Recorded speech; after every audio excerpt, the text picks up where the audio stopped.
Gen Z នេះដូចខ្ញុំបានរៀបរាប់លោកហ៊ុនសែនអួតថាបានផ្ដល់លុយផ្ដល់កាក់ឲ្យក្នុងការជួយពេលដែលមានទិញវ៉ាក់សាំង COVID អីជាដើមនឹង Gen Z នឹងបានបង្ហោះសារលោកហ៊ុនសែននឹងបានអួតអាងថាជួយ 3-4 លានអីនឹងជាដើមជួយថ្លៃសម្បត្តិយន្តហោះជួយជួលយន្តហោះអីទៅជាដើមអានឹងក្នុងករណីថាវាផ្លូវរដ្ឋក៏ប៉ុន្តែចំពោះផ្លូវឯកជនវិញវាជួយរហូតដល់ទៅដឹកចៅលោកម្នាក់ឯងពីអ្នកសង្សារខ្លួនពីទីក្រុងមែលប៊នមកភ្នំពេញជាដើមតើទំនាក់ទំនងដែលឈានចូលដល់ជួយដល់កូនចៅលោកហ៊ុនសែនអីនេះមានន័យថាទំនាក់ទំនងលូកដៃចូលទៅដល់ក្រុមគ្រួសារតកូលហ៊ុននឹងសម្បើមណាស់តើទំនាក់ទំនងឯកជនបែបហ្នឹងតើវាប្រាប់យើងបែបណាតើពីក្រោយឆាកមានរឿងអីខ្លះតើតំណាក់តំណងនឹងវាអាចចិត្តដិតបែបណាដែរដែលរហូតដល់តែជួយជឿឆ្អាលរហូតដល់ទៅដឹកចៅរបស់លោកហ៊ុនសែនក្នុងរឿងផ្ទាល់ខ្លួនទៀតនោះឯកឧត្តម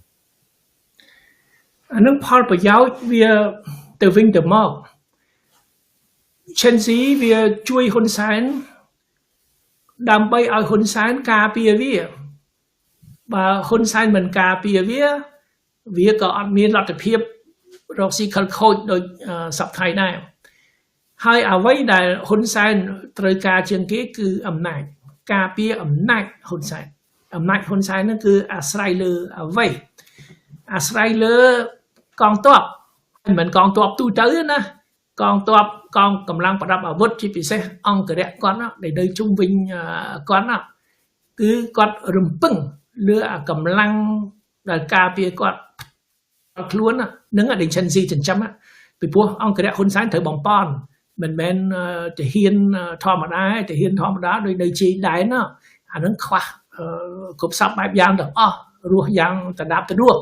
ប៉ុន្តែបើអង្គរៈហ៊ុនសែននឹងស៊ីផឹកហ៊ឺហា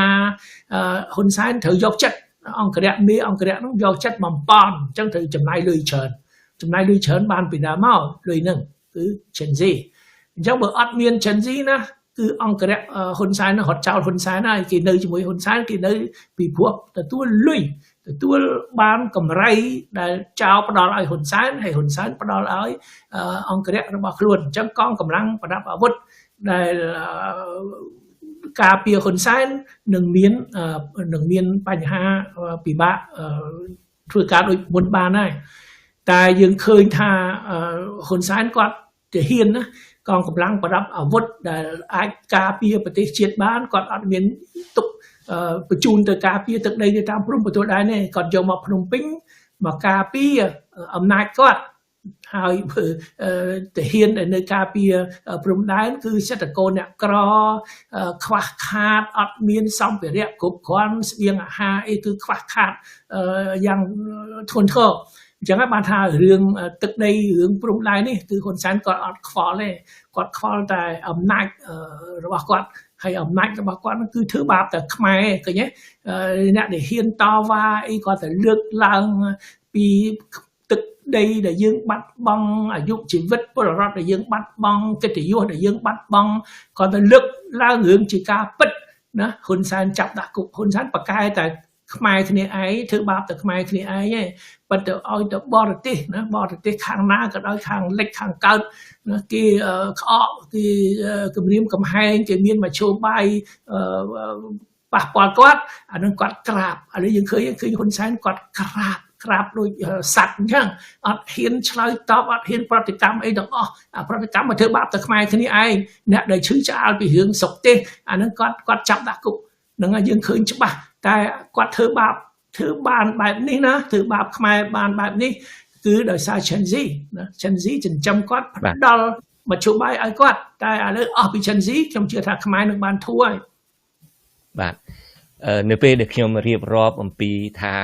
ចៅរបស់លោកហ៊ុនសែនមួយរូបនឹងត្រូវមានកប៉ាល់ហោះក្រុមហ៊ុនដែលមានតំណែងតំណង Gen Z ទៅទទួលដល់មេ4នឹងមានអ្នកស្ដាប់ផ្សាយមកថាចៅរបស់ហ៊ុននេងតាមពិតខ្ញុំបាទដឹងថាចៅហ៊ុននេងក៏ប៉ុន្តែក៏ជាចៅរបស់លោកហ៊ុនសែនដែរជាទូទៅនឹងមិនចឹងចៅរបស់បងគាត់នឹងក៏ជាចៅរបស់គាត់ដែរ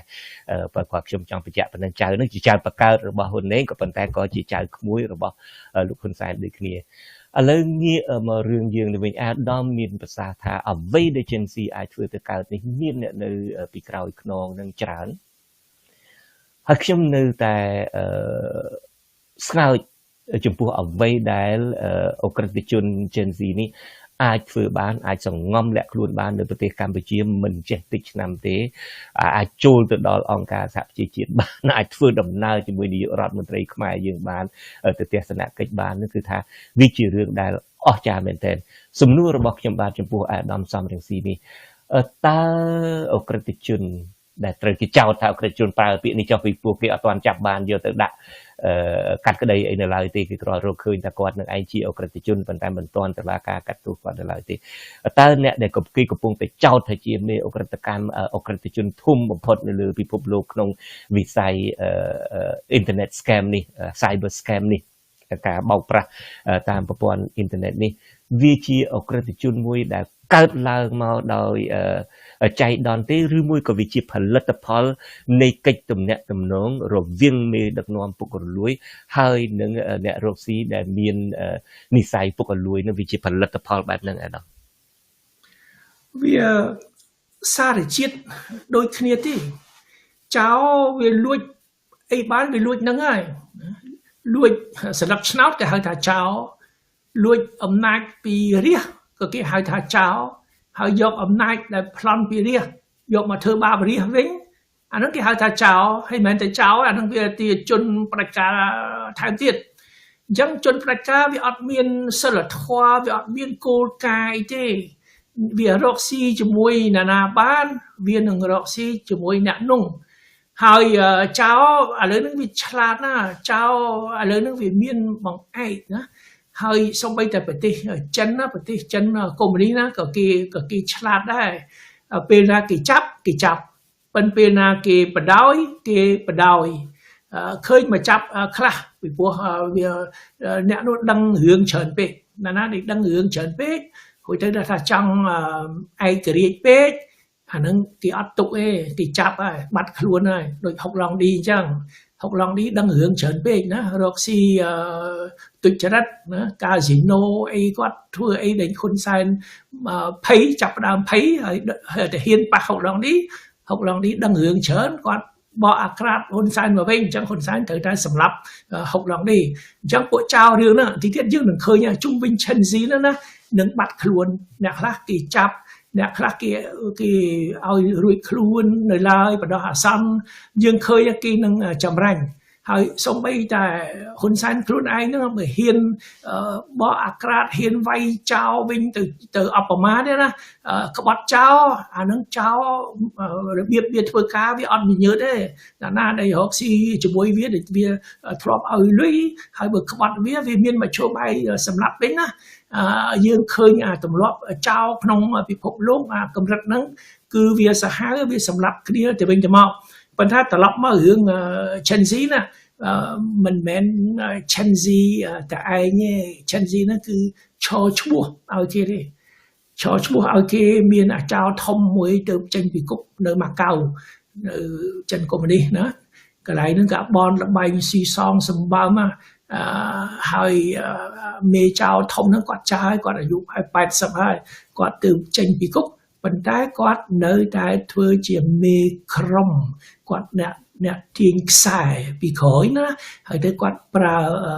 ឆិនស៊ីហ្នឹងអញ្ចឹងអាក្រុមចៅហ្នឹងគឺវាមានបណ្ដាញវាវែងឆ្ងាយហើយសូម្បីតែគណៈបកកុម្មុយនីសចិនជួនកាលគេពិបាកតាក់ទងផ្លូវទូតធម្មតាតាមរយៈរដ្ឋាភិបាលគេប្រើអ្នករកស៊ីគេឲ្យថាអូអ្នកវិនិយោគទៅតាក់ទងអ្នកនេះអ្នកនោះទៅណាត្រូវសោកលុយទៅធ្វើម៉េចឲ្យចូលក្នុងចំណោមអ្នកដឹកនាំប្រទេសណាមួយដែលគេចង់បង្កើនឥទ្ធិពលរបស់គេគឺគេប្រើអ្នករកស៊ីហើយអ្នករកស៊ីនោះវាមានច្រើនប្រភេទក្នុងចំណោមអ្នករកស៊ីមានអាចោវាមកបន្លំធ្វើជាអ្នករកស៊ីចោវាមកប្រទេសណាមួយវាមិនដែលថាខ្ញុំចោវាថាខ្ញុំអ្នករកស៊ីខ្ញុំធ្វើវីដេអូខ្ញុំសាងសង់កាស៊ីណូខ្ញុំទិញដីខ្ញុំបើកធនាគារអញ្ចឹងហើយបានចោវាចេញមុខណាវាចេញមុខក្នុងលក្ខណៈវាពាក់មុខ ជាអ្នករកស៊ីហើយអាអ្នករកស៊ីហ្នឹងគឺគេប្រើដែរមានមួយជាន់ទៀតខ្ពស់គេប្រើគេចម្រាញ់គេដោះដូរអញ្ចឹងហើយវាមានការវិវត្តនៅក្នុងមជ្ឈដ្ឋានចោលនោះគេមានការវិវត្តដែរអ្នកខ្លះបាត់ខ្លួនអ្នកខ្លះគេដួចសម្លាប់អីអញ្ចឹងទៅបាទអរគុណអាដាមនៅពេលដែលខ្ញុំបានអានរឿងដែលថាពិភពលោកចាប់ផ្ដើមទទួលស្គាល់ប្រទេសកម្ពុជាថាជាមណ្ឌលបោកប្រាស់អនឡាញដ៏ធំជាងគេបំផុតមួយនៅលើពិភពលោកជាមជ្ឈមណ្ឌលធ្វើទរណកម្មបង្ខំពលករឲ្យធ្វើទរណកម្មអីនឹងជាដើមធ្វើឲ្យខ្ញុំនឹកឃើញថាប្រទេសយើងនេះកាលពីសម័យខ្មែរក្រហមក្រោយសម័យខ្មែរក្រហមមកពិភពលោកបានទទួលស្គាល់ប្រទេសកម្ពុជាថាជាវាលពិឃាតឈ្មោះមិនសូវជាល្អប្រហែលទេគឺជាទីលានសម្រាប់សម្លាប់គ្នាវាលពិឃាតបន្ទាប់មកទៀតនឹងក្រោយសម័យខ្មែរក្រហមឥឡូវសម័យដឹកនាំដោយក្រមគ្រួសារតកូលហ៊ុននេះក្រមគ្រួសារតកូលហ៊ុនបានសម្រេចដោយជោគជ័យបង្ហាញពិភពលោកឲ្យដឹងថាប្រទេសកម្ពុជាគឺជាមិនមែនវាលពិឃាតតទៅទៀតទេជាវាលបោកប្រាស់ជាវាលធ្វើទរណកម្មចាប់បង្ខំអីនឹងជាដើមសំណួរខ្ញុំបាទតាក់ទៅលោកសំរងស៊ីវិញលោកសំរងស៊ីបង្កើតរដ្ឋាភិបាលក្រៅប្រទេសកម្ពុជាឯករាជ្យ$23នេះប្រសិនបើរដ្ឋាភិបាលដែលប្រកាន់ប្រជាធិបតេយ្យហើយបានកាន់អំណាចស្អែកនេះនៅប្រទេសកម្ពុជាបានឡើងកាន់អំណាចស្អែកនេះ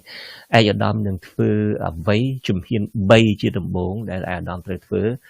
ទី1ដើម្បីកែប្រែកេរ្តិ៍ឈ្មោះកម្ពុជាពីវាលពិឃាតពីវាលបោកប្រាស់ពីវាលធ្វើទរណកម្មធ្វើបាបប្រជាពលរដ្ឋមិនមែនតែប្រជាពលរដ្ឋឯងទេប្រជាពលរដ្ឋទូទាំងពិភពលោកសិតតែមានឈ្មោះគេបោកយកមកធ្វើទរណកម្មនៅប្រទេសកម្ពុជាទាំងអស់តើឯកឧត្តមធ្វើយ៉ាងណាដើម្បីកសាងកេរ្តិ៍ឈ្មោះកម្ពុជាឡើងវិញហើយនឹងដើម្បីកែប្រែស្ថានភាពឡើងវិញ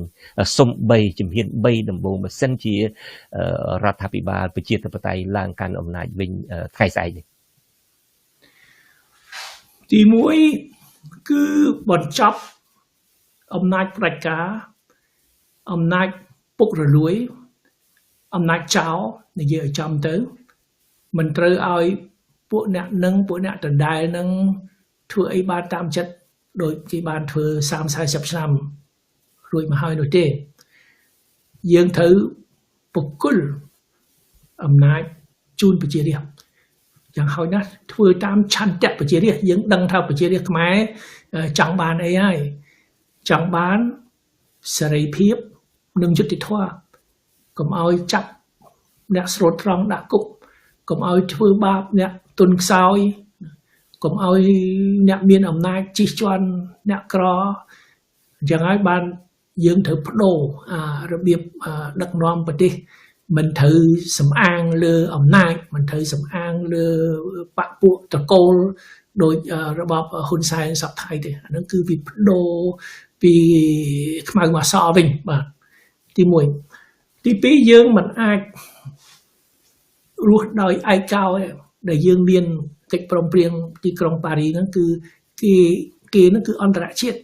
បានធានាថាជួយកម្ពុជាជួយការពារប្រទេសកម្ពុជាជួយឲ្យប្រទេសកម្ពុជាអាចរស់បានដូចយើងខ្សោយយើងអត់មានកងទ័ពតតាំងជាមួយប្រទេសជិតខាងដែលគេមានកម្លាំងទ័ពខ្លាំងជាងយើងតែយើងមិនចាំបាច់ទៅច្បាំងមើលយើងមិនបាច់ទៅបង្ហូរឈាមខ្លួនយើងអត់ប្រយោជន៍ទេយើងត្រូវរំពឹងឲ្យអន្តរជាតិតាមការសន្យារបស់គេតាមរយៈកិច្ចព្រមព្រៀងទីក្រុងប៉ារីសសូមបញ្ជាក់ណាមិនមានតែ18ប្រទេសទេកាលឆ្នាំ1991មាន18ប្រទេសបានចុះហត្ថលេខាប៉ុន្តែកិច្ចព្រមព្រៀងទីក្រុងប៉ារីសគឺបើកចំហឲ្យប្រទេសណាដែលចង់មកចូលរួមយកកាតព្វកិច្ចពីកិច្ចព្រមព្រៀងទីក្រុងប៉ារីសមានប្រទេស3ទៀតមានប្រទេសអាល្លឺម៉ង់មានប្រទេសហូឡង់ដែលក្រុមហ៊ុនណាទឹកកំហ៊ុននៅប្រទេសហូឡង់ពេលនេះហើយមានប្រទេសប៉ូឡូញអញ្ចឹងសហគមន៍អន្តរជាតិមានដូចថាតំណាងដោយប្រទេសសំខាន់ត្រូវតែចេញមុខជួយយើងអាហ្នឹងដែលយើងសុខចិត្តណាថាធ្វើម៉េចឲ្យកិច្ចព្រមព្រៀងទីក្រុងប៉ារីសមិនមែនតែសុខចិត្តទេគឺស្នើយ៉ាងទទូចឲ្យកិច្ចព្រមព្រៀងទីក្រុងប៉ារីសហ្នឹងទទួលបានការអនុវត្តយ៉ាងត្រឹមត្រូវយ៉ាងពេញលេញ ដើម្បីទីមួយការពារទឹកដីប្រទេសកម្ពុជាបានគង់វង្សការពារភាពថ្លៃថ្នូររបស់ខ្មែរកុំឲ្យគេមើលងាយដោយសពថ្ងៃទៀតហើយកិច្ចព្រមព្រៀងទីក្រុងប៉ារីសហ្នឹងក៏ធានាឲ្យប្រទេសកម្ពុជាមានអ្នកដឹកនាំមានប្រព័ន្ធនយោបាយប្រជាធិបតេយ្យអញ្ចឹងហើយបានយើងត្រូវការឲ្យអន្តរជាតិមកជួយរៀបចំការបោះឆ្នោតប្រព័ន្ធបោះឆ្នោតដើម្បីធានាលទ្ធិប្រជាធិបតេយ្យដោយមានចែងក្នុងកិច្ចព្រមព្រៀងទីក្រុងប៉ារីសត្រូវតែមានការបោះឆ្នោតដែលជួយដោយអន្តរជាតិជួយមើលខុសត្រូវដោយកាលសម័យអ៊ុនតាក់ឆ្នាំ1993តែហ៊ុនសែនណាមិនព្រមទេកិច្ចព្រមព្រៀងទីក្រុងប៉ារីសគាត់អត់ព្រមទេអារឿងទឹកដីក៏គាត់អត់ព្រមថាឥឡូវមកជួយការពារទឹកដីខាងលិចតែបើយកកិច្ចព្រមព្រៀងទីក្រុងប៉ារីសមកមើលណាហើយស្ថានភាពប្រទេសកម្ពុជាមកមើលគាត់ធ្វើឲ្យបាត់បង់ទឹកដីខាងកើតច្រើនណាស់អញ្ចឹងបើយើងអនុវត្តកិច្ចព្រមព្រៀងទីក្រុងប៉ារីសយើងអនុវត្តទាំងខាងលិចទាំងខាងកើតតែហ៊ុនសែនគាត់លំខ្លួនខាងកើតគាត់ធ្វើឲ្យបាត់បង់ទឹកដីប្រទេសកម្ពុជាច្រើនអានឹងរឿងមួយរឿងទី2កិច្ចព្រមព្រៀងទីក្រុងប៉ារីសដែលខ្ញុំនិយាយបាញ់មិញណាធានាឲ្យមានលទ្ធិប្រជាធិបតេយ្យពិតប្រាកដសេរីពហុបកត្រូវមានការបោះឆ្នោតហ៊ុនសែនគាត់ខ្លាចណាការបោះឆ្នោតត្រឹមត្រូវពេលណាគាត់បាត់បង់អំណាចពេលហ្នឹងហើយអញ្ចឹងអ្វីដែលហ៊ុនសែនអត់ចង់ណាអត់ហ៊ានណាយើងនឹងធ្វើពីព្រោះវាស្របនឹងផលប្រយោជន៍របស់យើងអ្វីដែលយើងចង់បានសេរីភាពយុត្តិធម៌ហើយស្របទៅនឹងអ្វីដែលសហគមន៍អន្តរជាតិបានសន្យាថានឹងជួយនាំឲ្យប្រទេសកម្ពុជាបានស្គាល់នៅលទ្ធិប្រជាធិបតេយ្យពិតប្រាកដទន្ទឹមនឹងការការពារទឹកដីប្រទេសកម្ពុជាឲ្យបានគង់វង្សអញ្ចឹងហើយបានកិច្ចព្រមព្រៀងទីក្រុងប៉ារីសនេះសំខាន់ណាស់ហើយជាការសោកស្ដាយគឺការជឿចាប់សម្រាប់ខ្មែរទាំងអស់ដែលហ៊ុនសែនគាត់ការពារអំណាចគាត់មិនខ្វល់បាត់បង់ទឹកដីក៏បាត់ទៅឲ្យតែគាត់បានរក្សាអំណាចអត់មានលទ្ធិប្រជាធិបតេយ្យគាត់នៅតែក្រាញអំណាចតកូនតចៅអញ្ចឹងទៅតែយើងចង់បានអញ្ចឹងអត់ចង់បានទេខ្មែរយើងភាគច្រើនលោកអត់ចង់បានទេអញ្ចឹងបានយើងត្រូវធ្វើរដ្ឋាភិបាលកម្ពុជាឯករាជ្យ$23នេះយើងនឹងធ្វើចាត់វិធានការដើម្បីធ្វើម៉េចឲ្យប្រទេសកម្ពុជាបានរក្សាទឹកដីរបស់ខ្លួនយ៉ាងគង់វង្សហើយទី2ឲ្យយើងមានលទ្ធិប្រជាធិបតេយ្យតាមរយៈការបោះឆ្នោតត្រឹមត្រូវដោយមានអ្នកសង្កេតការណ៍អន្តរជាតិចូលរួមខ្ញុំជឿថាពេលណាប្រជាពលរដ្ឋខ្មែរមានអ្នកដឹកនាំដែលលោកបោះឆ្នោតឲ្យអញ្ចឹងអ្នកដឹកនាំនោះគឺច្បាស់ជាធ្វើតាមអ្វីដែលប្រជារាស្ត្រខ្មែរចង់បានមិនមែនធ្វើផ្ទុយពីអ្វីដែលប្រជារាស្ត្រខ្មែរចង់បានដោយហ៊ុនសែនហ៊ុនម៉ាណែតទេបាទអរគុណអាដាមមួយម៉ាត់ចុងក្រោយទៀតទេអាដាមលើកមុនតែប្រជាពលរដ្ឋខ្មែរទេជាពិសេសអ្នកដែលហ៊ានងើបតតាំងនឹងការគ្រប់គ្រងរបស់ក្រុមគ្រួសារតកូលហ៊ុនទេដែលរងទុក្ខឥឡូវនេះបន្ទាប់ពីដឹងរឿង Gen Z នេះមកនេះគឺប្រជាពលរដ្ឋទូទាំងពិភពលោកតែម្ដងមិនដឹងប្រមាណប្រទេសទេដែលត្រូវគេលបួងឲ្យមកធ្វើការនៅសន្តាគារធំនៅក្រុងកំពង់សោមនៅប៉ោយប៉ែតដែលជាដើមហ្នឹងបន្ទាប់មកទៀតដាក់ខ្នោះទៅធ្វើបាបទៅដូច្នេះអ្នកដែលប៉ះពាល់នឹងឥឡូវនេះលែងប៉ះពាល់តែប្រជាពលរដ្ឋខ្មែរហើយគឺប៉ះពាល់ដល់ប្រជាពលរដ្ឋនៃពិភពលោកទៅទៀតហើយនេះគឺជាភាសាអង់គ្លេសហៅ cyber scam គឺការបោកប្រាស់អនឡាញចាប់ជំរិតមនុស្សនឹងប៉ះពាល់ពេញពិភពលោកទាំងអស់តើកត្តាដែលគេទើបតែនឹងរកឃើញនេះអាចធ្វើឲ្យប្រទេសដទៃទៀតជាពិសេសប្រទេសនៅអឺរ៉ុបប្រទេសនៅលោកខាងលិចអីជាដើមហ្នឹងអាចងាកមកមើលងាកមកគ្រប់គ្រងចលនារបស់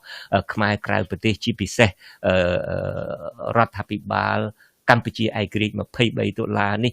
ជាងមុននេះចាប់អារម្មណ៍មកសហការជាមួយនឹងអាដាមជាងមុននេះភាសាសាមញ្ញថាអាចមានទឹកមាត់ប្រៃជាងមុនទេបន្ទាប់ពីរឿងនេះកើតឡើងអាដាមអ្វីដែលយើងចង់បានជាទីបំផុតណាសូមឲ្យគេមកកម្ចាត់ចោលអានឹងជាផលប្រយោជន៍របស់គេ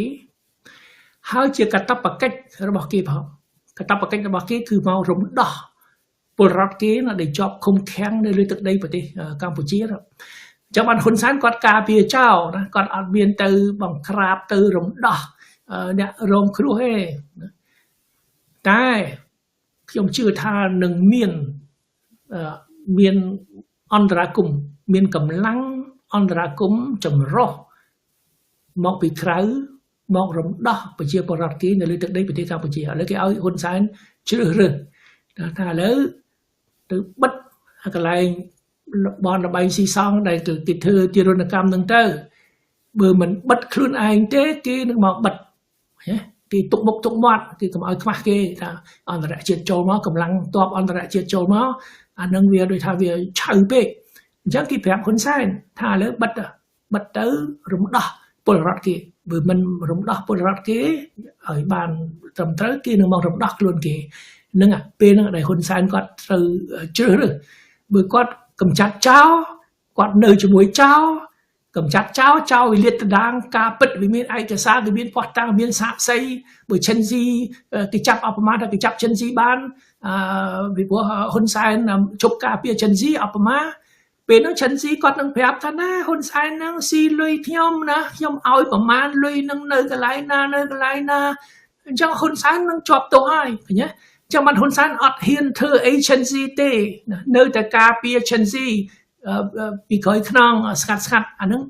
ជំរឹះហ៊ុនសែនតែបើហ៊ុនសែននៅតែរឹងតែតឹងអញ្ចឹងអាហ្នឹងកម្លាំងអន្តរជាតិមកដល់ហើយណាអាហ្នឹងហ៊ុនសែនបើនៅការពារឈិនស៊ីទៀតកម្លាំងអន្តរជាតិមកដល់អាហ្នឹងយើងដឹងថាវាសនាហ៊ុនសែននឹងទៅជាយ៉ាងម៉េចហើយបាទអរគុណអាដាមមែនតើដែលចូលរួមក្នុងអាដាមបានចូលរួមតាំងពីថ្ងៃច័ន្ទនៃថ្ងៃបើកដំបូងនៃទូរទស្សន៍អាស៊ីសេរីហើយចូលរួមនៅថ្ងៃចុងក្រោយអរគុណអាដាមហើយសូមជម្រាបលាអាដាមតែត្រឹមនេះបាទ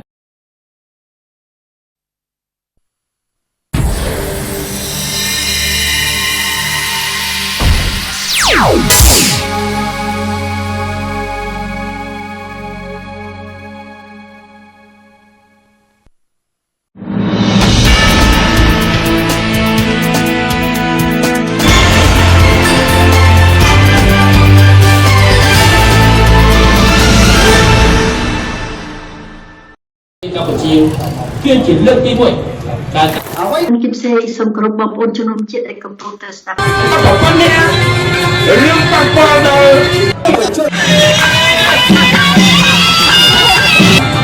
បងខ្ញុំសុំឲ្យយើងទាំងគ្នាប្រែខ្លាចអើយបាត់ត្រពុកអងអើយយ៉ាងណាក៏ប្រង